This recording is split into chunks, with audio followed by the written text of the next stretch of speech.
Hello everyone, welcome to EDU Mansi. आज हम पढ़ेंगे विदेशी यात्रियों से मिलने वाली जानकारी के बारे में, जिसमें सबसे पहले नंबर पर आता है यूनानी और रोमन लेखक। यहाँ से क्वेश्चंस कैसे बनते हैं, आपको पुस्तक का नाम दे देंगे और उससे लेखक पूछेंगे। तो जो विदेशी यात्री हैं यहाँ पर हम सिर्फ उन्हें डिस्कस करेंगे। देखो, सबसे पहले टेसियस आता है। टेसियस ईरान का राजवैद्य था। इसके बाद आता है हेरोडोटस। हेरोडोटस, इसको इतिहास का पिता भी बोला जाता है और उन्होंने जो अपनी पुस्तक लिखी थी उसका नाम है हिस्टोरिका। ये क्वेश्चन इम्पोर्टेंट है, ये पूछा जाता है। इसके बाद मेगास्थनीज। मेगास्थनीज का नाम भी बहुत फेमस है और इससे दो फेमस क्वेश्चन ये पूछे जाते हैं। तो मेगास्थनीज कौन था? तो सेल्यूकस निकेटर का राजदूत था। फिर चंद्रगुप्त मौर्य के दरबार में ये आया था और इसने जो अपनी पुस्तक लिखी थी उसका नाम था इंडिका।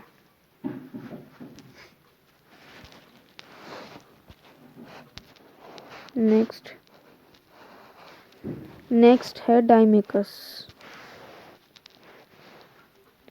डाइमेकस सीरिया नरेश एंटियोकस का राजदूत था।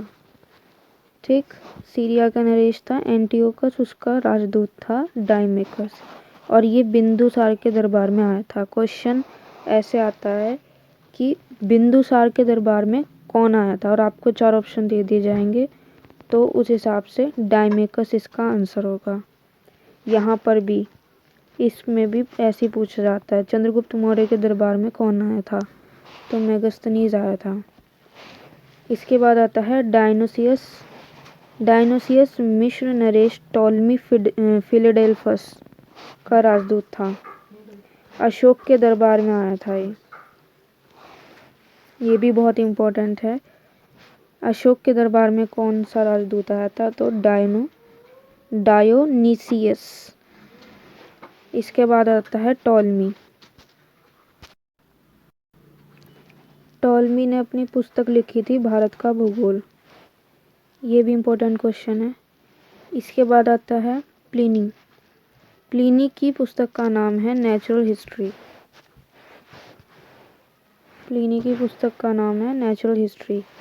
इसके बाद ये क्वेश्चन एक एग्जाम में पूछा गया है, पेरिप्लस ऑफ द इरिथ्रियन सी। इसमें किस चीज़ का वर्णन मिलता है? तो भारत के जितने भी बंदरगाह हैं उसका वर्णन इस किताब के अंदर मिलता है। इसके लेखक का नाम नहीं पता है, कौन थे इसके लेखक, लेकिन ये बुक बहुत फेमस है।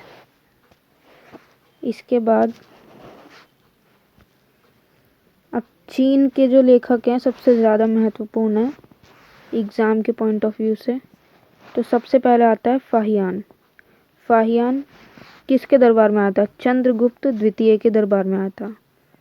ठीक, इसके बाद ये ध्यान रखना है, चंद्रगुप्त द्वितीय के दरबार में आया था।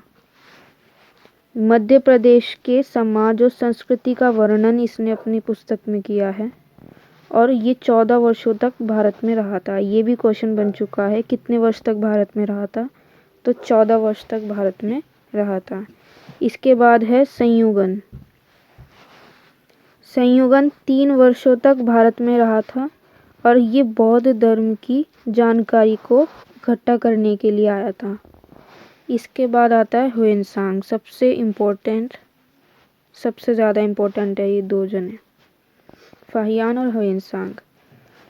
अब ये देखो, ये हर्षवर्धन के समय भारत में आया था। ठीक है, 630 ईस्वी में भारतीय राज्य कपिशा में ये पहुंचा था सबसे पहले। इसके बाद इसका समय देखो, ये 15 वर्षों तक रहा भारत के अंदर।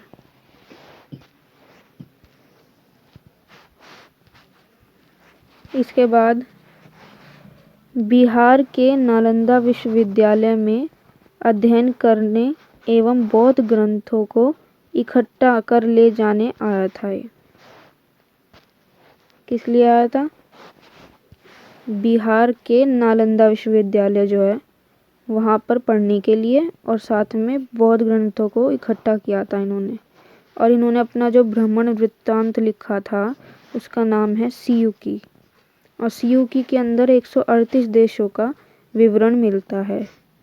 इस समय जो नालंदा विश्वविद्यालय के कुलपति जो रहे हैं उनका नाम है आचार्य शीलभद्र। ठीक, ये उस टाइम जो कुलपति रहे हैं नालंदा विश्वविद्यालय के, ये पूछा जाता है, इम्पोर्टेंट है। जब हम आगे पढ़ेंगे तब इनका नाम भी देखने को मिलेगा, शीलभद्र। इसके बाद आते हैं आपके अन्य लेखक। और भी लेखक हैं जिनसे जानकारी मिलती है, जिसमें तारानाथ है। तारानाथ तिब्बती लेखक हैं। कंग्यूर और तंग्यूर नामक जो ग्रंथ हैं इनकी रचना करी है इन्होंने। इसके बाद भारतीय इतिहास की जानकारी यहाँ से भी मिलती है। इसके बाद आता है मार्को पोलो। मार्को पोलो से क्वेश्चन क्या बनता है, पांड्य इतिहास का वर्णन किसने किया है, तो मार्को पोलो ने किया है। तो अभी तक ये जो जितनी भी जानकारी है ये बाहर से जो आए हैं लोग, तो उनकी पुस्तकों से हमें जानकारियाँ मिलती हैं। इसके आगे का पोर्शन हम आगे करेंगे नेक्स्ट वीडियो के अंदर। तो तब तक के लिए थैंक यू। इसको रिवाइज करना, और वीडियो अच्छी लगे तो लाइक शेयर और सब्सक्राइब करना, और कुछ दिक्कत हो तो कमेंट करना। ठीक है, तब तक के लिए रिवाइज करो। Thank you so much.